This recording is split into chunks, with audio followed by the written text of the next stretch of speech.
militaire, c'est pas rigolo entre nous. Je suis d'une santé précaire et je me fais un mauvais sang fou.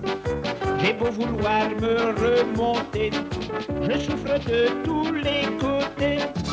J'ai la rate qui se dilate, j'ai le foie qui est pas droit, j'ai le ventre qui se rentre, j'ai le pylore qui se colore, j'ai le gésier anémié, l'estomac bien trop bas et les côtes bien trop hautes. J'ai les hanches qui se démanchent, les pigasses qui s'encassent, l'abdomen qui se démène, j'ai le thorax qui désaxe, la poitrine qui se débine, les épaules qui se frôlent, j'ai les reins bien trop fins, les boyaux bien trop gros, j'ai le sternum qui se dégomme et le sacrum c'est tout comme, j'ai le nombril tout en vrille et le coccyx qui se dévisse.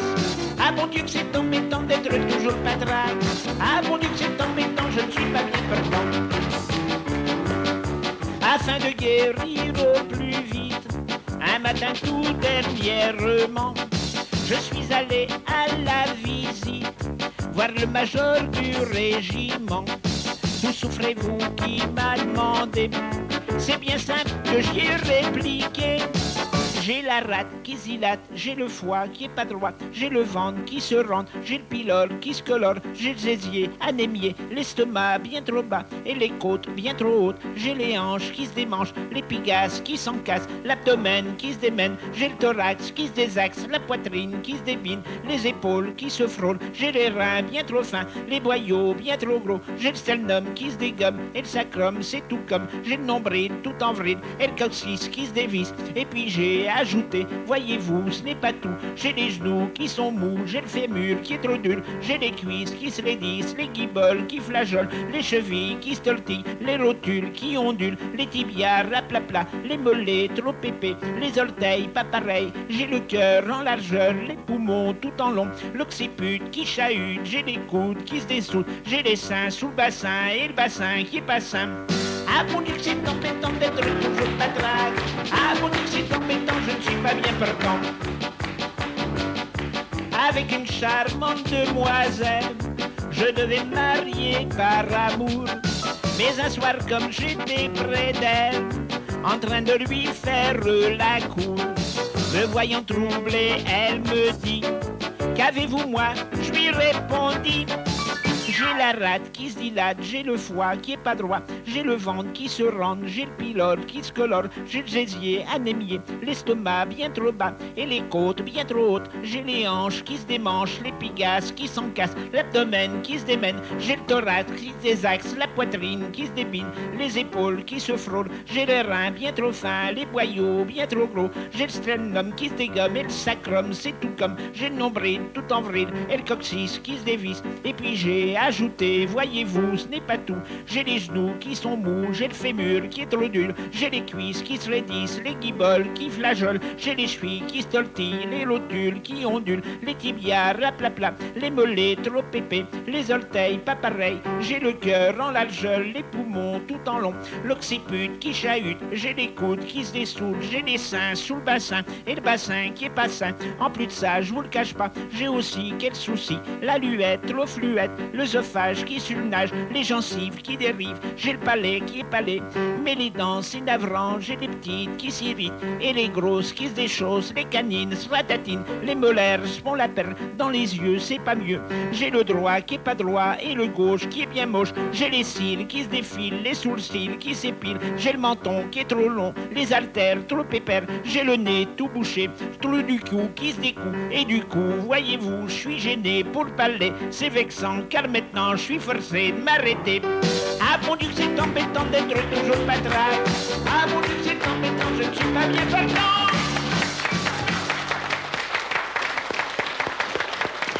Un grand bonjour à toutes et à tous. Merci d'être fidèles au rendez-vous de Mémoire en Fête. Et merci surtout à Michel Henry d'avoir si bien commencé cette nouvelle émission avec nous. Une seule question, Michel, mais qui me brûle les lèvres. Comment allez-vous?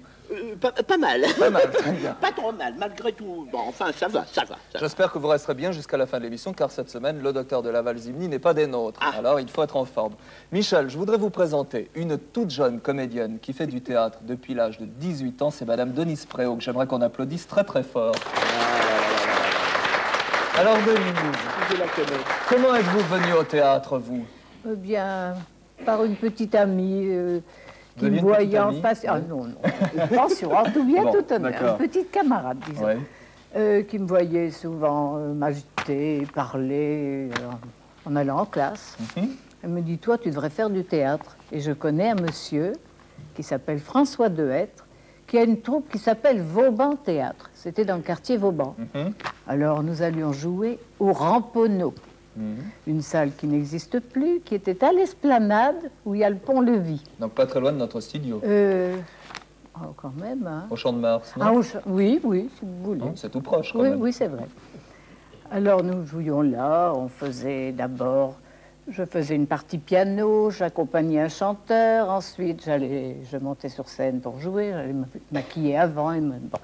Rebelote après l'entracte.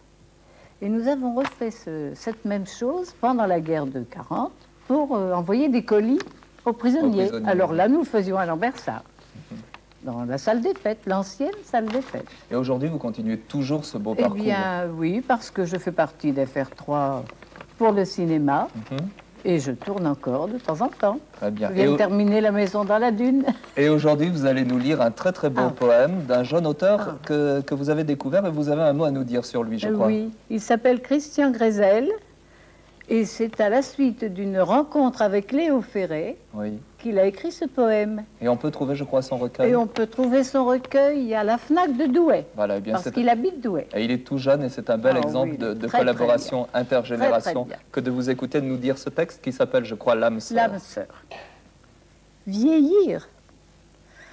Oh, vieillir, c'est un mot que l'on soupire, sur lequel à 20 ans on ne s'attarde pas trop. Mais arrive vite la première ride, et c'est le drame. À 40 ans, le compte à rebours a commencé pour beaucoup de femmes. Vieillir. Oh, vieillir. À 60 ans, c'est voir avec angoisse le temps qui passe tous les matins devant sa glace. Et regretter sa première ride. Vieillir. Oh, vieillir. À 80 ans, c'est ne plus vouloir partir quand la vie n'est plus qu'un souvenir. Vieillir. Ah, vieillir, ne m'en parlez pas. Le temps viendra bien assez vite pour que je vous quitte.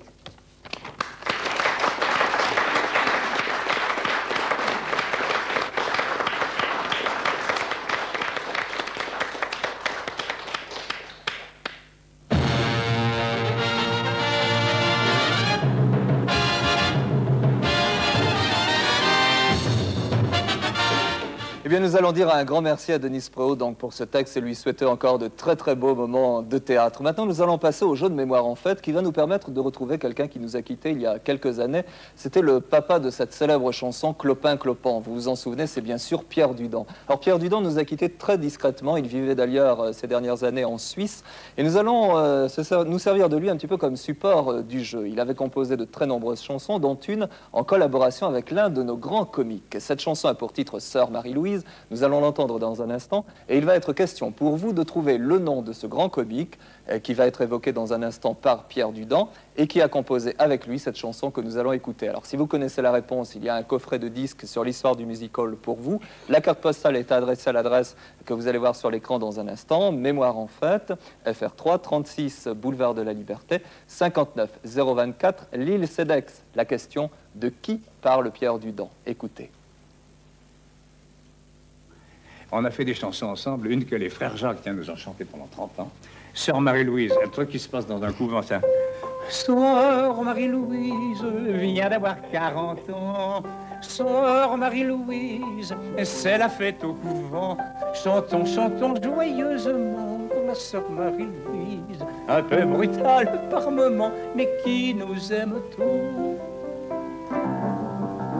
Mais voilà qu'au milieu de la fête, les gendarmes sont venus tout à coup. Ils ont dit, faut que l'on arrête quelqu'un qui se cache chez vous. Sous le nom de Sœur Marie-Louise, un jeune escroc de 32 ans. Mais les religieuses, un peu surprises, ont dit, Yagourance, minute butterflé. Vous vous trompez sûrement.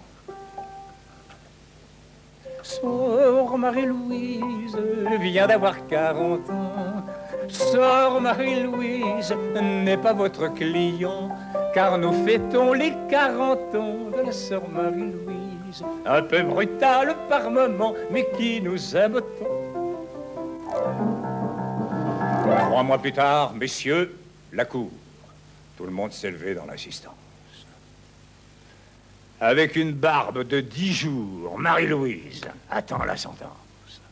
Le président dit d'une voix lente, oh, Crépin, Joseph, est condamné.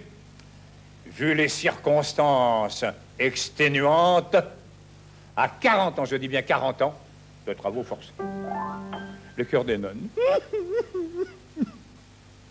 Sœur Marie-Louise vient d'avoir 40 ans. Sœur Marie-Louise va changer de couvent. Chantons, chantons bien tristement pour la sœur Marie-Louise. Elle fut brutale, bien sûr. Mais qui nous aime?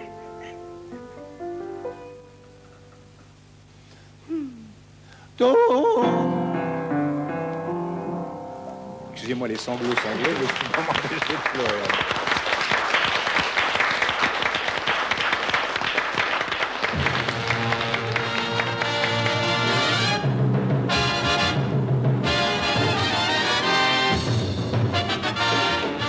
Voilà, bien plus jeune que vous ne le pensez, c'est, vous le savez, le titre d'une rubrique où nous essayons de démontrer depuis plus d'1 an que nous faisons cette émission que le troisième âge bouge, évolue. Et justement, eh bien, il y a un livre qui est tout à fait dans l'actualité de cette rubrique. C'est Le Printemps des grands-parents, la nouvelle alliance des âges de Ségolène Royal aux éditions Robert Laffont. Ségolène Royal est chargée de mission auprès de François Mitterrand pour les questions des affaires sociales. Et elle a mené une enquête intergénération pour essayer de dégager, j'ai presque envie de dire, une image new look du troisième âge. Oui, c'est-à-dire que je suis chargée de mission, mais ce livre, je l'ai écrit à titre personnel, si vous voulez. C'est vraiment un cri du cœur pour cette génération de grands-parents. D'abord, j'en avais assez d'entendre dire la France vieillit. En l'an 2000, on sera tous décatis, on ne pourra plus payer les retraites. J'en avais assez de ce discours culpabilisateur envers justement les personnes, les grands-parents. Et donc, j'ai voulu montrer que justement que ce troisième âge, je dis à un moment, n'existait plus. C'est-à-dire que la France ne vieillit pas, elle mûrit. Et finalement, on n'a jamais eu autant besoin des grands-parents qu'aujourd'hui. Parce que d'abord, ils changent. À 50 ans, une femme sur 2 est grand-mère. Et à 55 ans, un homme sur 2 est grand-père. D'ailleurs, vous citez des grands-parents tout à fait jeunes dans votre livre. Oui. Bernadette Lafont, Jane Birkin, ce sont des exemples vraiment tout à fait frappants. Oui, la plus jeune grand-mère de France a 35 ans. Oui, mais on peut être grand-mère donc de 35 jusqu'à plus de 90 ans. Et ce qui m'a intéressé de montrer, c'est que le critère d'âge est dépassé. C'est-à-dire qu'on peut se sentir jeune et pétillant à 80 ans et être déjà aigri à 40 ans. Donc le critère d'âge est dépassé et ces grands-parents sont de toute façon plus jeunes dans leur tête, plus tolérants et finalement ils ont les mêmes aspirations que les générations qui suivent. Et donc la famille change. Et par conséquent, le conflit des générations a tendance à disparaître. Oui, le conflit des générations a tendance à disparaître et tout le monde se mobilise pour sauver au fond ce que j'appelle la solidarité affective dans la famille. C'est-à-dire qu'aujourd'hui on peut s'aimer sans avoir les mêmes idées et ce qui compte c'est le coup de main au jour le jour et les grands-parents ont compris ça. Ils ont compris que leur rôle, c'était plus de faire des leçons de morale, c'était plus d'imposer des normes. Là, ma grand-mère va réagir. Vous parlez de morale, elle est très, très morale encore. Oui, mais il faut qu'ils gardent leurs principes moraux, parce qu'après tout, on en a besoin aussi. Mais ils le font aujourd'hui de façon tolérante, c'est-à-dire ils témoignent d'une autre époque, mais en même temps, ils ne cherchent plus à les imposer. Au fond, ils sont très ouverts, très tolérants. Et la preuve, c'est que dans une enquête récente, on s'aperçoit qu'un adolescent sur 3 estime que ses grands-parents sont comme des amis à qui l'on peut se confier. C'est une très belle chose. Oui, c'est une très belle chose, parce qu'autrefois, on voyait ses grands-parents vieillissants. Aujourd'hui, les médecins estiment qu'on a gagné 15 ans, par exemple. C'est-à-dire qu'aujourd'hui, quand on a 70 ans, c'est comme si on avait 55 ans à la fin de la guerre. Donc, c'est une belle prouesse. Donc, on rajeunit à la fois physiquement. Bon, il y a encore quand même des personnes qui sont malades, mais on rajeunit physiquement et surtout dans sa tête, quoi, intellectuellement, psychologiquement. Alors justement, il y a une espèce d'image new look des grands-mères et des grands-pères dans votre livre. On s'aperçoit qu'aujourd'hui, les dames sont coquettes, elles ont de l'instruction, elles ont le goût des loisirs, une plus grande indépendance. Moi, j'ai envie de vous demander si finalement la grand-mère avec le chignon qui fait des confitures, ça existe encore. Oui, ça c'était existe. Bien aussi, cette grand-mère. Ça existe encore. Ouais. Mais ce qui va se passer, c'est qu'au fond, toutes ces grands-mères traditionnelles vont devenir les arrière-grands-parents. Parce qu'aujourd'hui, une génération. Oui, c'est-à-dire dans une famille sur 4, maintenant, il y a une arrière-grand-père ou une arrière-grand-mère. Donc même moi, mes grands-parents, qui étaient des grands-parents à l'ancienne, on va quand même les garder parce qu'ils ce seront les arrière-grands-parents. Et entre les deux, d'où cette idée de printemps des grands-parents, il y a cette génération de grands-parents qui sont beaucoup plus jeunes qu'avant et donc auxquels on demande beaucoup plus et qui ont un rôle très important à jouer. Alors, au cours de l'enquête que vous avez menée, vous avez rencontré de très nombreuses générations. Est-ce que vous avez eu l'impression que de part et d'autre, il y avait aujourd'hui une plus grande envie d'œuvrer ensemble, de travailler, de briser justement ce conflit des générations par des activités communes? Oui, et ce qui m'a frappé, c'est que cette aspiration était surtout forte chez les adolescents. Très curieusement, 80% des adolescents estiment qu'il ne faut pas mettre à l'écart les personnes dites du troisième âge. Donc ça, c'est quand même un signe d'espoir fantastique. C'est très très bien. Alors, j'ai envie de vous poser encore une question un petit peu sur l'image, parce que ça m'a beaucoup frappé. Il y a notamment dans le livre un exemple sur une grand-mère qui va au restaurant et qui cite un petit peu l'exemple de sa famille des générations passées et qui dit finalement, si ma mère était là, elle serait très très fâchée parce qu'elle n'imagine pas qu'on puisse laisser du pain sur la table ou simplement dépenser de l'argent au restaurant. Oui, oui, on a tous connu, je crois, des grands-parents qui gardaient le pain qui avaient des assis, scrupules finalement. Oui, qui gardaient même, moi j'avais une grand-tante qui gardait même un fond de vin. Bon, on ne sait jamais, ça pouvait toujours servir. Et puis ils avaient connu la guerre, donc finalement, ce sont des comportements qu'il ne faut pas tourner en dérision parce qu'ils ont connu s'expliquer psychologiquement, Exactement. bien sûr. Et puis au fond, ça aussi explique aux petits-enfants qu'il y a une autre époque qui a été plus dure, donc c'est pas mauvais non plus. Mais en même temps, aujourd'hui, il y a un droit au loisir qui s'est imposé.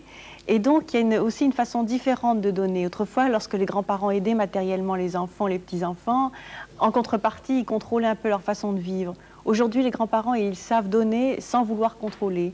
Et donc, il y a des relations beaucoup plus douces qui s'établissent dans les familles. Alors, Ségolène Royal, comment voyez-vous la grand-mère de l'an 2000 ?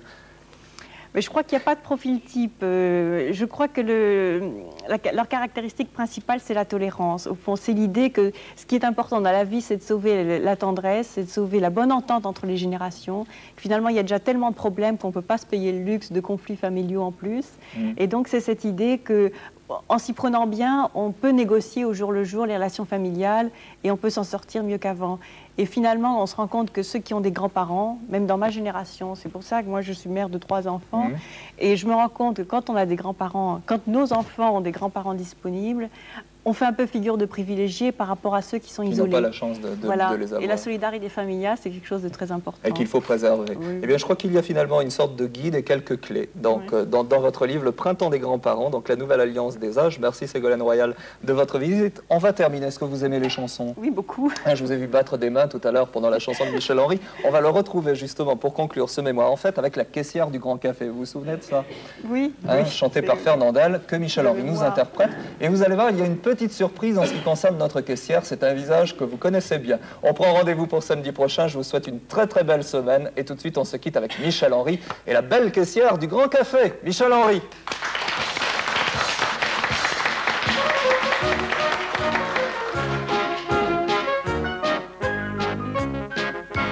V'là longtemps qu'après l'appel du soir, de dessus le banc où ce que je vais m'asseoir, je vois une femme, une merveille, qu'elle est brune et qu'elle a les yeux noirs.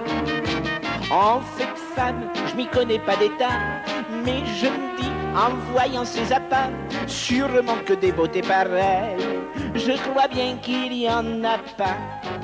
Elle est belle, elle est mignonne, c'est une bien jolie personne.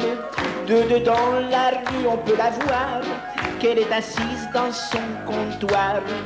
Elle a toujours le sourire, on dirait une femme en cire, avec son chignon qui est toujours bien coiffé, la belle caissière du Grand Café.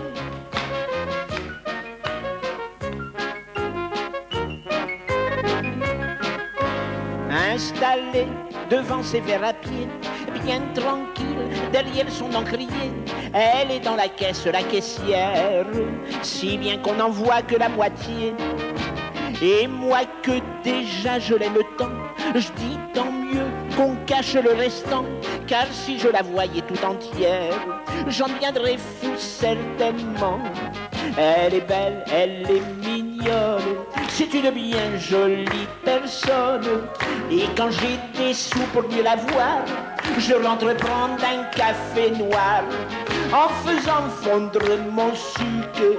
Pendant 2-3 heures, je la reluque avec son chignon qui est toujours bien coiffé, la belle caissière du Grand Café.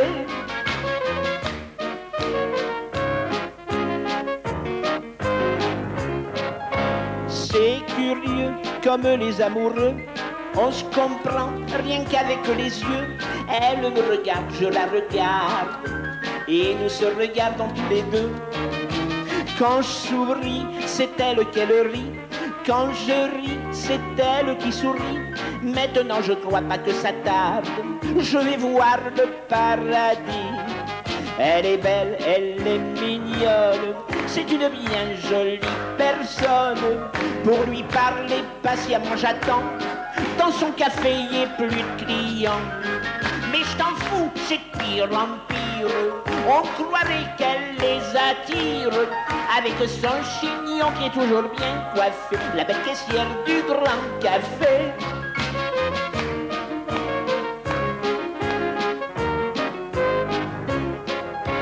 Ni non plus, j'ai fait un beau décrit.